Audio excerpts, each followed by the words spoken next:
Bonsoir, j'avais envie d'aborder ce soir avec vous l'histoire de la tondeuse à gazon.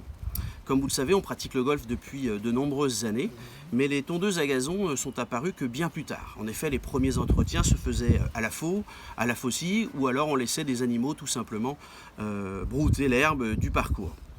Alors, monsieur Edwin Budding, créateur également de la clé à molette, nous a inventé la tondeuse hélicoïdale. Alors, il s'est inspiré de ce qu'il observait. D'abord les brebis, il s'est rendu compte qu'il y avait une partie de la mâchoire qui était fixe, tandis que l'autre broyait sur la partie fixe. Et il était également dans le textile et il a vu que ces machines pour tisser étaient également sur le même principe. Donc il nous a créé cet élément hélicoïdal, une hélice qui tourne sur une contre-lame. Et grâce au frottement qu'il y a ici entre les deux éléments, qu'il faut bien aiguiser, on arrive à avoir de la qualité de tente.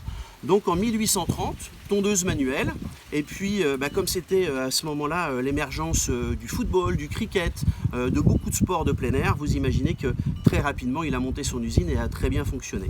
Mais il faut attendre 1890 pour avoir la première tondeuse à gazon motorisée, et c'est la société Ransom qui a eu cette idée, et à partir de là, beaucoup de choses ont changé, et notamment pour nous, la qualité des greens et des parcours, ce qui fait que évidemment ça devient beaucoup plus sympathique de pratiquer notre passion.